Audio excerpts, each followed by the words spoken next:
Welcome to this session of Family Communication.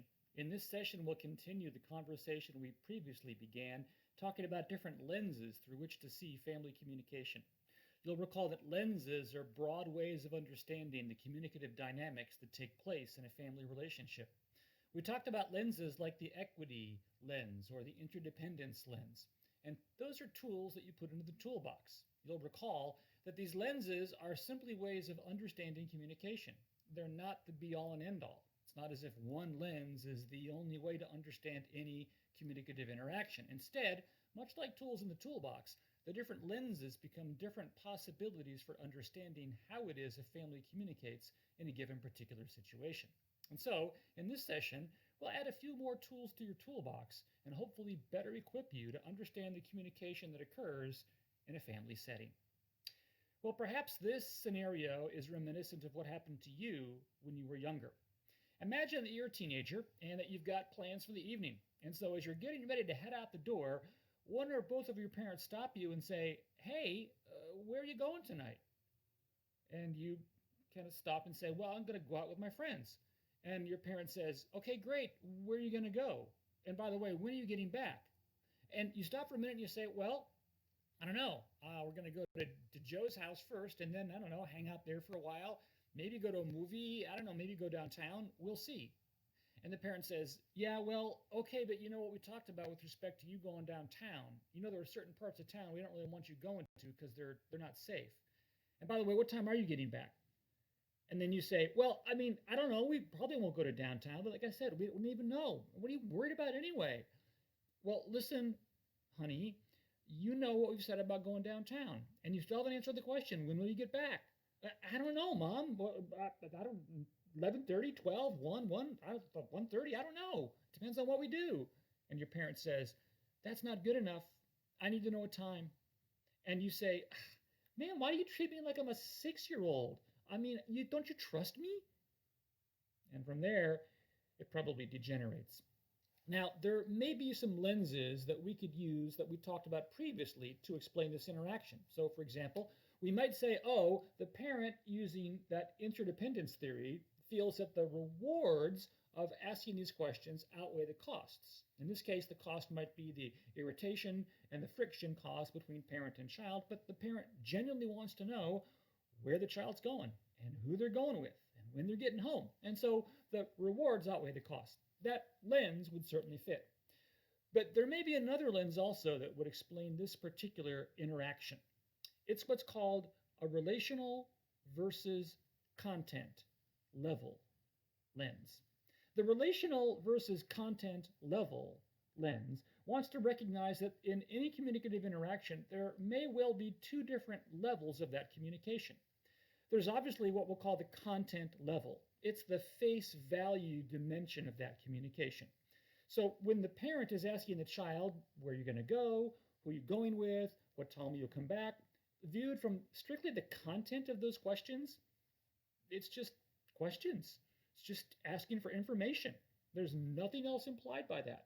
It's not, as the daughter said toward the end of that conversation, an issue of trust. Instead, it's just, I, as a parent, want to know where you're going, who you're going with, and when you're getting back. The content level is the face value stuff. But researcher Paul Václavic believes there is also a second level of communication. It's what's called the relational level of communication. And unlike the content level, which is focused on the face value dimension of communication, the relational level, it focuses on the nature of the relationship that's implied by the communication. So the relational level is not so much concerned about the surface or kind of face value dimension, it's concerned about what stands behind that content.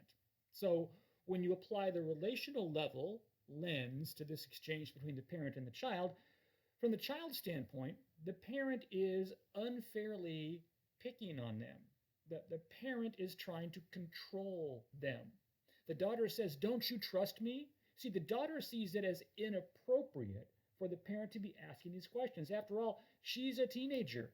Either the parent trusts her or she doesn't. And the fact of the matter is that as a teenager, she has good judgment. She can decide for herself whether it's safe to go downtown or not.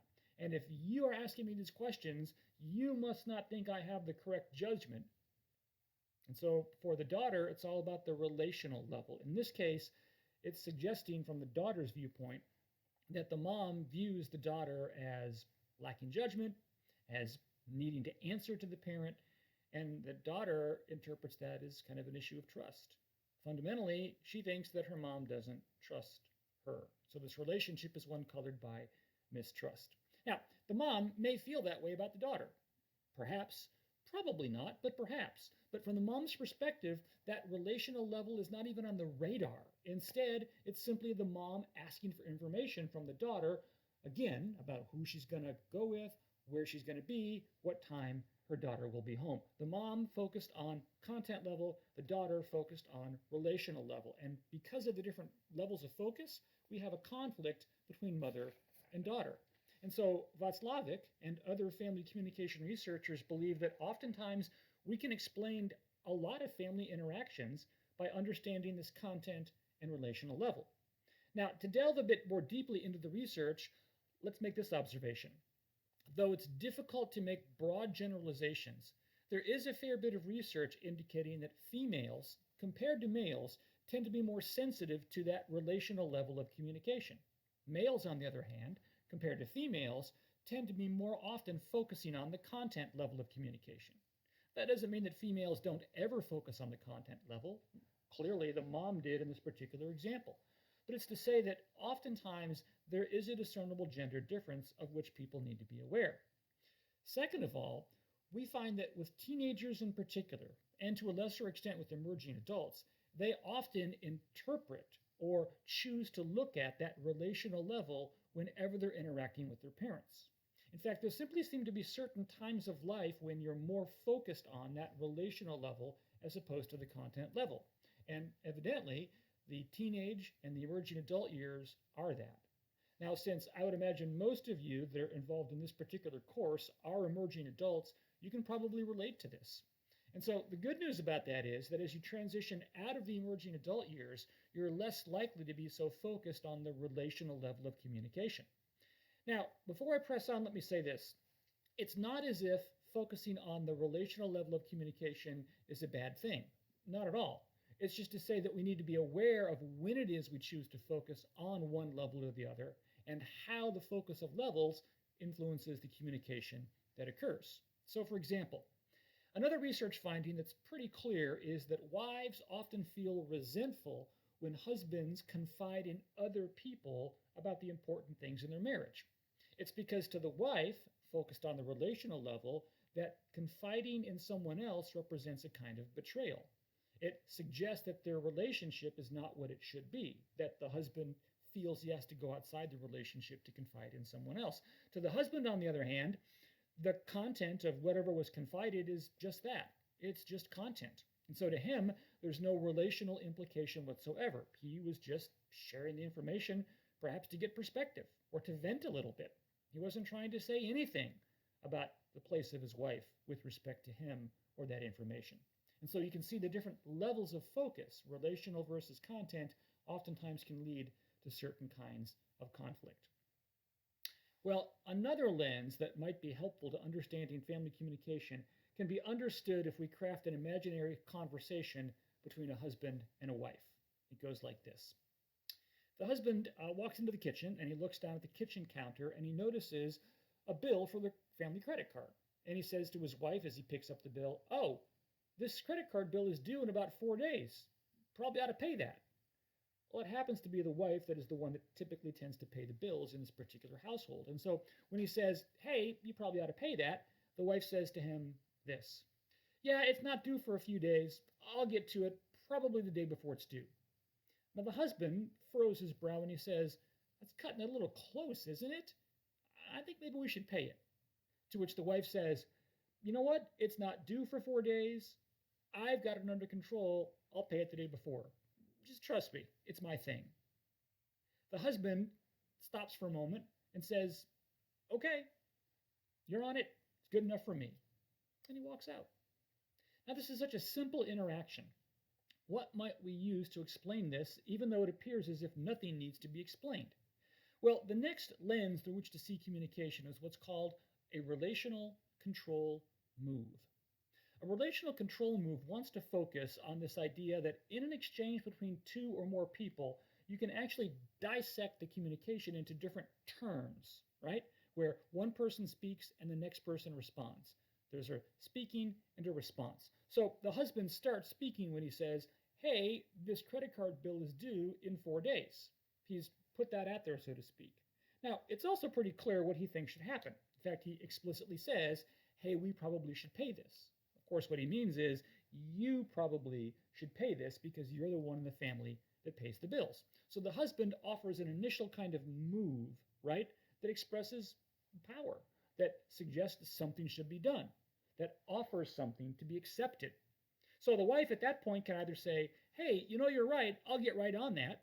And if she does that, she's accepting the move the husband has made. But in the hypothetical conversation I just created, the wife does not accept the move. Instead, the wife rejects the move. When the wife says, well, it's not due for 4 days, I'll pay it the day before it's due. Don't worry about it, I'm on it. She's rejecting the suggestion the husband made. She's rejecting the expression of power. She's rejecting his suggestion of what should be done. And so for Edna Rogers and other researchers that study relational control moves, you understand that it's not just a case of speaking and response, It's a case of making a move to try and control, that is to say, to assert something, to suggest something should be done, or that something is a certain way. And then that response can either be an acceptance or a rejection of that move. And so it can be a very simple kind of a thing. I mean, after all, this is simply a conversation about whether a credit card should be paid or not. So when the husband says, hey, the credit card's due in 4 days, we should pay it, he makes a move to suggest this should be done. When the wife rejects that move, she's fundamentally disagreeing with the husband, but she's asserting her own power. She's making her own counter move. She's not accepting what the husband suggests, she's rejecting it.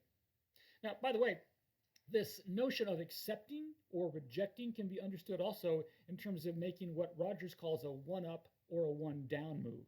If you accept what someone has just said, then you are essentially making a one-down move, right? But if you reject what someone says, you're making another one-up move. So it goes like this.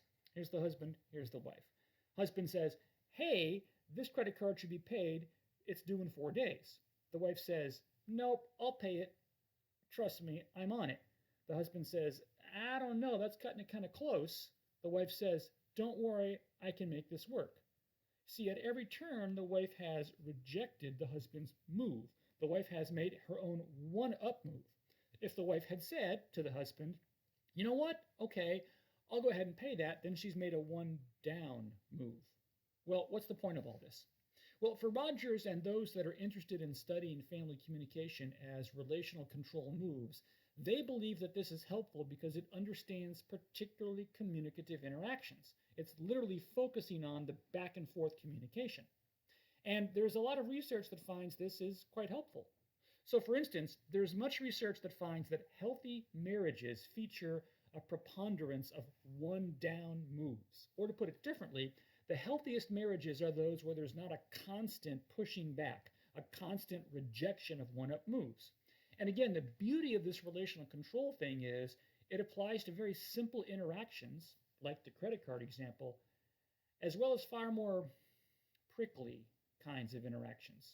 So if you imagine a husband who's an insanely jealous kind of a person, and he accuses his wife of flirting with someone, they involve themselves in a very loud, messy, very kind of threatening argument, clearly there are relational control moves being made there. I can't believe you were flirting with him. Oh, get over it. That was not flirting. I was simply talking to him. I know you. I know exactly what you were doing. I've seen you flirt with him and everybody else. You need to stop being so insecure. It's a series of one-up moves. And the research suggests that the healthiest marriages are those that have a greater preponderance of one-down moves than one-up moves.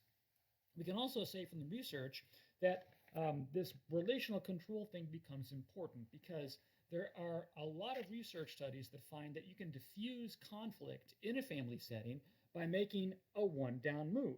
Now, by the way, that's essentially what the husband does. There were 4 turns in this conversation I set up. The husband says, hey, the credit card's due. First move. Second move, the wife says, yeah, I know, it's not due for a few days, I can pay it. Third move, husband says, that's cutting it kind of close. Fourth move, the wife says, don't worry about it, I'm on it.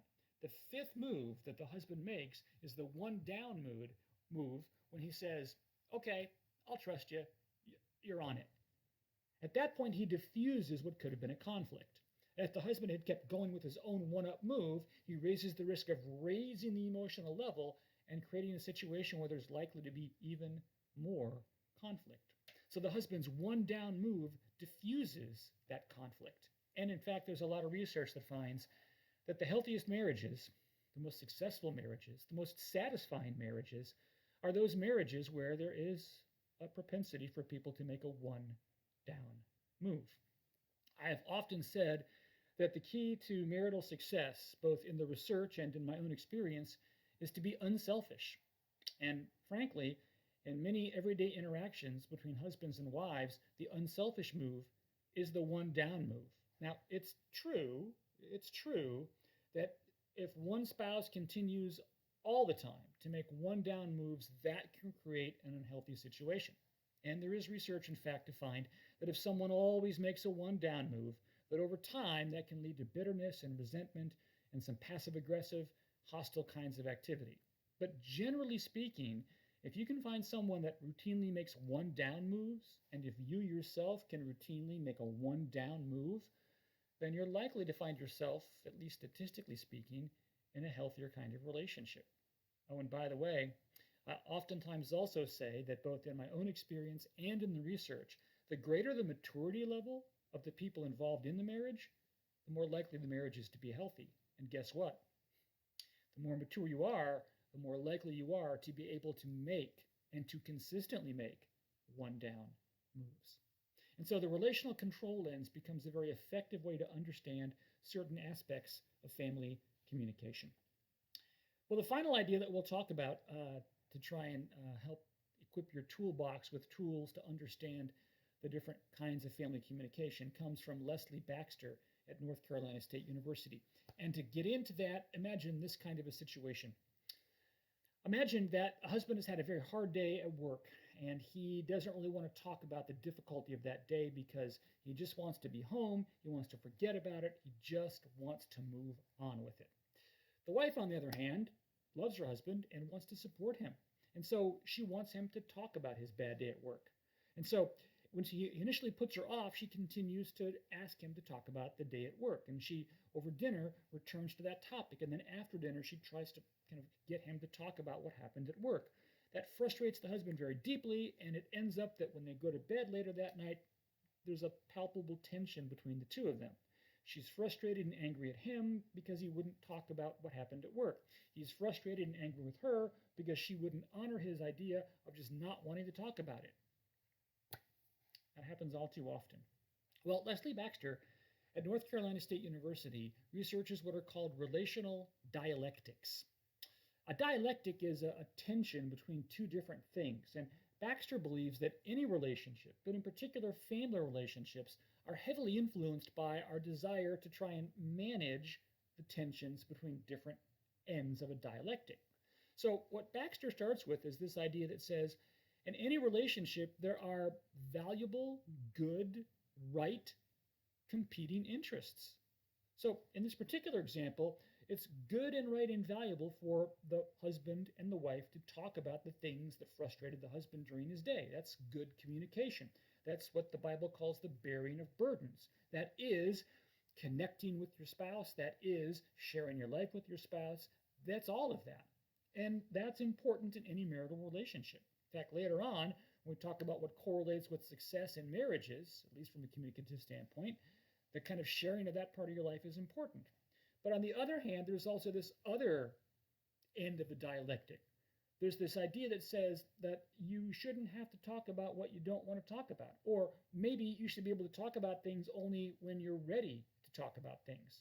Or maybe the husband just wants some space. And so because he wants some space, having to talk about work with his wife doesn't give him the space that he wants. So both ends of the dialectic are valuable. It's not like this one is right and this one is wrong. They're both right, so to speak.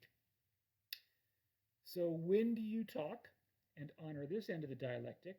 And when do you not talk and honor that end of the dialectic? That, for Baxter, is the key. So fundamentally, what Baxter wants us to do is to be able to identify what dialectics are in play and then be aware enough of how it is the people in the relationship seek to manage those dialectics. So what Baxter does is she does research to identify those dialectics. She labels them, and she gets us to a point where we have a language to talk about them. So in the example I just crafted a moment ago about the husband not wanting to talk about his day at work, we might say this: the wife is valuing expression. The husband is valuing non-expression, at least in that moment.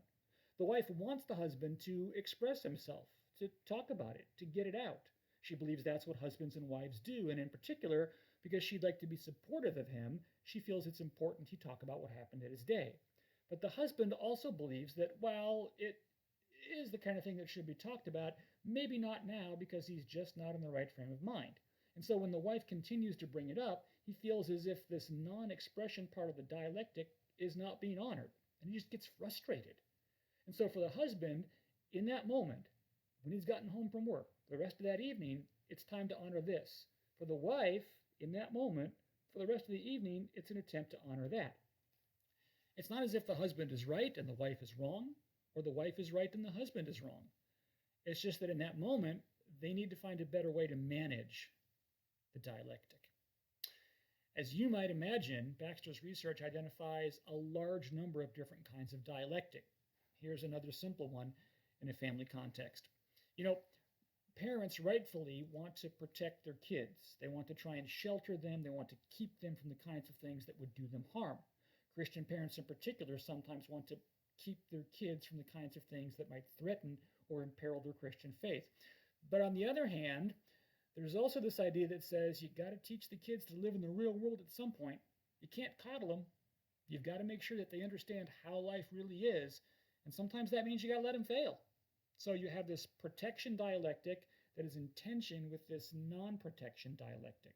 And sometimes what the parent does or says to their kids reflects in that moment whether they're honoring the protection or the non-protection dialectic. And so protection, non-protection, selfish, unselfish, expression, non-expression, connection, independence, these all become different kinds of dialectics that Baxter's research has identified, and though it's beyond the project of this class to identify every single dialectic, because there are many of them, it is important enough to say you need to be on the lookout for them. Because each relationship, though they are unique, they tend to feature similar kinds of dialectics, like that expression versus non-expression dialectic, or that connection versus separation dialectic. Every relationship goes through that. Yet other relationships have these unique kinds of dialectics that are so idiosyncratic, that are so special to the people involved that they don't really apply to a lot of other people. But yet, even in the research, we know that there are all sorts of ways that people can balance these kinds of dialectic tensions. So, for example, one of the things we know is that husbands and wives, and really all family members, sometimes practice what's called concealment.